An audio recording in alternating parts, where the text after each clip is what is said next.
Hi everyone, welcome back to the Bong academy YouTube channel. আমি তোমাদের সৌমেন দা।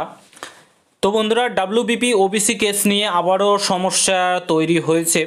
কলকাতা হাইকোর্টের তরফ থেকে নতুন একটা রায় উঠে এসেছে আজকে। তোমরা প্রত্যেকে জানো, বেশ কিছুদিন আগে সুপ্রিম কোর্টের তরফ থেকে বলা হয়েছিল যে রাজ্য সরকার যে ওবিসি লিস্টটা তৈরি করেছে সেখানে কলকাতা হাইকোর্টের ইন্টারফেয়ার করা উচিত হয়নি। ঠিক আছে, রাজ্য সরকার চাইলে যাকে তাকে ওবিসি দিতে পারে। ঠিক আছে, সেটা ব্যক্তিগত ব্যাপার রাজ্য সরকারের। তো সেই নিয়ে রাজ্য সরকার স্থগিতাদেশ দিয়েছিল কলকাতা হাইকোর্টের যে রায় দিয়েছিল তার ওপর। তো তারপর থেকেই কিন্তু সমস্ত নিয়োগ প্রক্রিয়া থেকে শুরু করে নোটিফিকেশান থেকে শুরু করে সমস্ত কিছু পরপর আমরা পুলিশের ক্ষেত্রেও দেখেছি। পুলিশের ক্ষেত্রে সমস্ত নিয়োগ প্রক্রিয়ার নোটিফিকেশান মানে এক্সামের ডেট প্রকাশিত করে দিয়েছে। তারপরে ওবিসি পোর্টালে ওবিসি চেঞ্জ এ থেকে যাদের বি হয়েছে, বি থেকে মানে 140টি জনজাতিকে নিয়ে যে ওবিসি করেছিল সেই অনুযায়ী লিস্ট অনুযায়ী কাজ কিন্তু প্রক্রিয়া শুরু হয়ে গেছে। তো আজকে কিন্তু এই নিয়ে একটা কলকাতা হাইকোর্টের আবারও নতুন একটা সমস্যা বলতে পারো, নতুন একটা ওবিসি কেসের আপডেট উঠে এলো। তো সমস্তটা তোমাদেরকে দেখাচ্ছি কলকাতা হাইকোর্টের তরফ থেকে কী রায় হয়েছে, এবং কলকাতা হাইকোর্টের পুনরায় কিন্তু ওবিসি কেসটা পাঠিয়ে দেওয়া হয়েছিল। তো কলকাতা হাইকোর্টের তরফ থেকে কী বলা হয়েছে না বলা হয়েছে সমস্তটাই তোমাদেরকে শোনাচ্ছি, দেখাচ্ছি। পুরো ভিডিওটা দেখো। চ্যানেলে যদি নতুন হও অবশ্যই চ্যানেলটাকে সাবস্ক্রাইব করে পাশে থাকা বেল আইকনটাকে প্রেস করে দেবে। যখন আমি নতুন ভিডিও আপলোড করব তার নোটিফিকেশন সর্বপ্রথম পেতে অতি অবশ্যই চ্যানেলটাকে সাবস্ক্রাইব করে দেবে। তো অন স্ক্রিন তোমরা দেখতে পাচ্ছ, তো সুপ্রিম কোর্টের তরফ থেকে যখন রায়টা দেওয়া হয় তারপর সমস্ত নিয়োগ প্রক্রিয়া সমস্ত কিছু কিন্তু শুরু হয়ে যায়। বাট পিএসসি অর্থাৎ পাবলিক সার্ভিস কমিশনের তরফ থেকে কিন্তু বলা হয়েছিল যে সম্পূর্ণ মানে ওবিসি কেসটা নাম এটা পর্যন্ত কোনো নোটিফিকেশন কিন্তু প্রকাশিত হবে না, কোনো কিছুই হবে না। পিএসসি বলেছে এখনও পর্যন্ত তারা কিন্তু প্রকাশিত হয়নি। সেম জয়েন্টের যে রেজাল্ট সেটাও কিন্তু প্রকাশিত হয়নি, জয়েন্টের রেজাল্টও কিন্তু প্রকাশিত হয়নি। বলা হয়েছে ওবিসি কেস না মিটলে জয়েন্টের রেজাল্ট প্রকাশিত হবে না।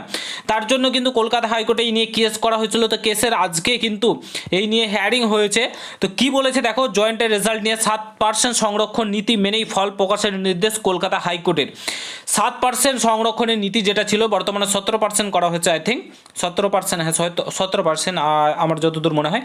তো সেটা 7% নিয়েই কিন্তু মেনেই কিন্তু নির্দেশ কলকাতা হাইকোর্টের যে জয়েন্টের ফল বার করতে হবে। ওবিসি জটের কারণে ফের পিছিয়ে গেল পশ্চিমবঙ্গের জয়েন্ট এন্ট্রান্সের পরীক্ষার ফল প্রকাশ। ঠিক আছে, এখানে কি বলেছে, সঙ্গে জটিলতা তৈরি হলো আরও 10টি পরীক্ষার ফল প্রকাশ নিয়ে। ঠিক আছে, সঙ্গে আরও জটিলতা কিন্তু তৈরি হলো 10টি পরীক্ষার ফল প্রকাশ নিয়ে। কলকাতা হাইকোর্টের বিচারপতি কৌশিক চন্দ্রের নির্দেশে 2010 সালের আগে ওবিসি তালিকা অনুযায়ী 7% সংরক্ষণ নীতি মেনে 66টি কাজকে নিয়ে রেজাল্ট তৈরি করে, ঠিক আছে, 15 দিনের মধ্যে ফল প্রকাশ করতে হবে। নতুন ওবিসি তালিকা মেনে মেধা তালিকা প্রকাশ করা যাবে না, এটা কিন্তু স্পষ্ট বার্তায় বলে দিয়েছেন কলকাতা হাইকোর্ট। আবারও কিন্তু জটিলতা তৈরি হয়ে গেল। অর্থাৎ জয়েন্টের ফল প্রকাশ করতে হলে 2010 সালের আগের যে ওবিসি লিস্ট তৈরি হয়েছিল সেই অনুযায়ী কিন্তু তোমার জয়েন্টের ফল প্রকাশ করতে হবে 2010 সালের আগের ওবিসি। এখন যে 140টি জাতিকে নিয়ে রাজ্য সরকার ওবিসি লিস্ট তৈরি করেছে সেটা কিন্তু মানে ভ্যালিড না। 15 দিনের মাথায় কিন্তু ফল প্রকাশের কথা বলা হয়েছে। অর্থাৎ আবারও কিন্তু ওবিসি নিয়ে একটা জটিলতা তৈরি হলো এবং 15 দিনের মাথায় জয়েন্টের রেজাল্ট প্রকাশিত করার কথা বলা হয়েছে। এখনও কিন্তু ভাই পুরোপুরি কেসটা কিন্তু ওবিসি কেসটা মিটেনি, এর মধ্যেও অনেক কিছুই রয়েছে, অনেক কিছুই হতে পারে।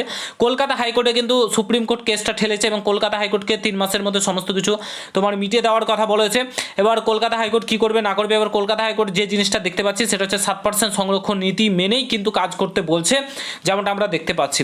এখন কি যে হবে, আবারও কি সমস্ত কিছু নিয়োগ প্রক্রিয়া থমকে যাবে না কি হবে কিছু বলা যাচ্ছে না। বর্তমান পরিস্থিতির সিচুয়েশন খুবই খারাপ, তবে আমরা কেউ চাই না যে নিয়োগ প্রক্রিয়াগুলো আটকে যাক। ওবিসি কেস কি চলছে না চলছে তাতে আমাদের কোনো যায় আসে না, তবে নিয়োগ প্রক্রিয়া সমস্ত কিছু যাতে শুরু হয়ে যায় এবং যেমনটা শুরু হয়েছে চলুক, পরপর এক্সামগুলো কন্ডাক্ট করাক, এটাই আমরা বলবো।